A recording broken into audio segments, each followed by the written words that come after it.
Samajwadi party ने अचानक Mirzapur Lok Sabha seat पे परिवर्तन करके पूरी राजनीति में भूचाल ला दिया है।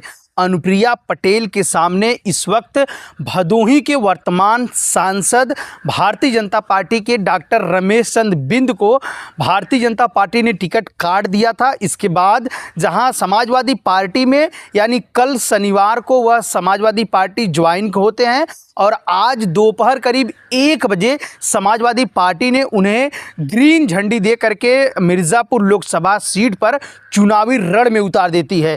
जिस तरीके से समाजवादी पार्टी ने यह चुनावी रण में अचानक प्रत्याशी का परिवर्तन करके डॉक्टर राजेंद्र एस बिंद का टिकट काट करके डॉक्टर रमेश चंद्र बिंद को टिकट दे करके अनुप्रिया पटेल की कहा जाए तो रास्ते थोड़ी सी आसान कर दी है। हम आपको याद दिलाना चाहेंगे दर बदलू नेता यानी डॉक्टर रमेश चंद्र बिंद 24 घंटे में इतनी बड़ी खेल कर देते हैं कि पूरी पूर्वांचल ही नहीं पूरे उत्तर प्रदेश में डॉक्टर रमेश चंद्र बिंद का एक बार फिर बोलबाला तेज हो जाता है।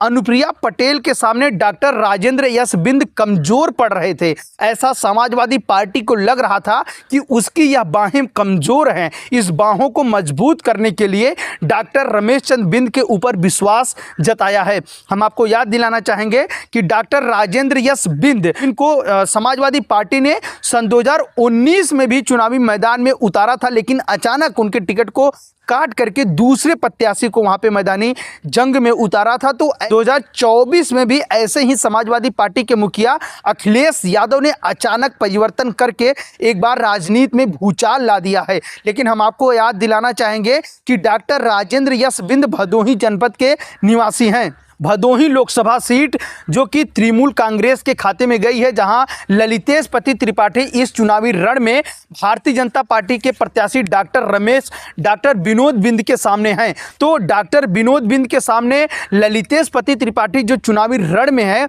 वहीं डॉक्टर राजेंद्र एस बिंद का टिकट काटने के बाद एक बार राजनीति में फिर विभिन्न प्रकार की चर्चाएं चल रही है। क्या डॉक्टर रमेश चंद्र बिंद की ये राहें आसान होगी या फिर डॉक्टर रमेश चंद्र बिंद की एक नाम मात्र का चुनाव लड़ेंगे? ऐसा लोग कह रहे हैं कि बहुजन समाज पार्टी की 3 बार लगातार विधायक रहने के बाद भारतीय जनता पार्टी में डॉक्टर रमेश चंद्र बिंद शामिल हुए और भारतीय जनता पार्टी ने उनके ऊपर विश्वास जता करके भदोही लोकसभा सीट में सन 2019 के चुनाव में चुनावी रण में उतारा था। लेकिन भारतीय जनता पार्टी ने 2024 के चुनावी रण में उनका टिकट काट दिया। आस लगाया जा रहा था कि इस पूरे चुनाव से अब वो बाहर रहेंगे, पूरे नदारद दिखेंगे। लेकिन अचानक डॉक्टर रमेश चंद्र बिंद ने इतना बड़ा खेल करके पूरे पूर्वांचल में एक बार फिर अपनी सियासत को गर्म कर दिया है।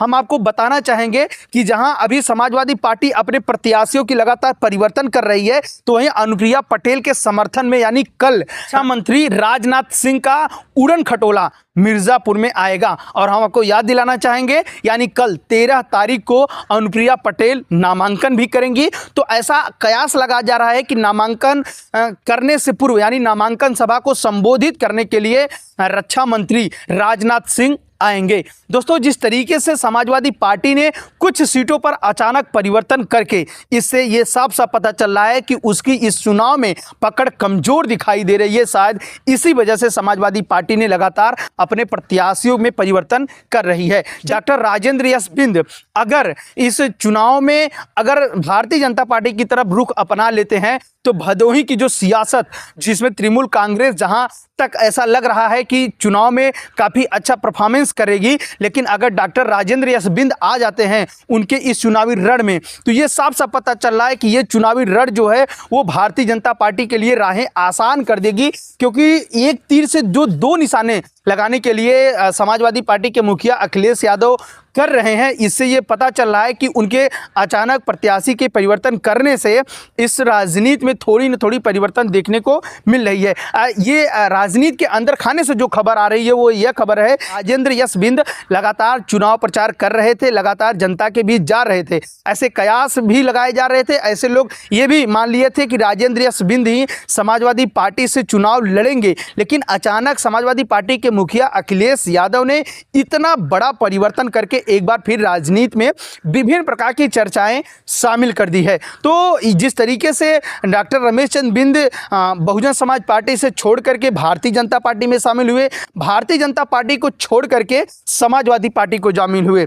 हम आपको बताना चाहेंगे कि भारतीय जनता पार्टी युवा शुद्ध पार्टी मानी जाती है। तो ये आप मान सकते हैं कि शुद्ध वाली पार्टी से छोड़ करके इस बार जो कि अशुद्ध पार्टी में जो कि रमेश चंद्र बिंद शामिल हुए हैं। आपको याद होगा कि समाजवादी पार्टी के मुखिया कन्नौज में एक मंदिर में दर्शन करने गए थे, जहां दर्शन पूजन करने के बाद जैसे ही वह बाहर निकले, वहां पोछा लगाते हुए लोग भारतीय जनता पार्टी के कुछ कार्यकर्ता का लीजिए या जो कि हिंदू युवानी के संगठन के कार्यकर्ता का लीजिए या बजरंग दल के कार्यकर्ता का लीजिए, ऐसे लोग वहां पे दिखाई दिए थे। तो इससे ये पता चल रहा है कि सबसे शुद्ध पार्टी अगर कोई है तो वह भारतीय जनता पार्टी है। लेकिन भारतीय जनता पार्टी का दामन छोड़ करके डॉक्टर रमेश चंद्र बिंद समाजवादी पार्टी में शामिल हुए हैं। तो क्या उनकी जीत का जो ये सिलसिला है वो चलता रहेगा? अनुप्रिया पटेल को क्या हैट्रिक करने से रोक पाएंगे डॉक्टर रमेश चंद्र बिंद? क्या डॉक्टर रमेश चंद्र बिंद के अचानक चुनावी मैदान में उतरने से क्या ऐसा लग रहा है कि पब्लिक क्या इधर से उधर हो सकती है? हम आपको याद दिलाना चाहेंगे कि सन 2014 में डॉक्टर रमेश चंद्र बिंद की पत्नी बहुजन समाज पार्टी से मिर्जापुर लोकसभा सीट से चुनाव लड़ चुकी थी, जहां वह दूसरे नंबर की फाइटर भी थी। तो क्या समाजवादी पार्टी के सिंबल से अगर रमेश चंद्र बिंद चुनाव लड़ रहे हैं तो क्या इस चुनाव में उन्हें सफलता मिलेगी या फिर यह चुनाव एक नाम का रह जाएगा? बहरहाल इस वीडियो को देखकर आप क्या सोचते हैं? अगर समाजवादी पार्टी ने अचानक टिकट में परिवर्तन किया है तो क्या ये राजनीति में कुछ परिवर्तन ला सकते हैं या फिर ऐसा आपको लग रहा है कि उनका यह फैसला लेना कहाँ तक ठीक है? अपनी बात को हमारे पास पहुँचाने के लिए आप कमेंट बॉक्स में जाएँ, अपनी बात को लिखें, अपनी राय को लिखें और फिर आप मेरे पास भेजें।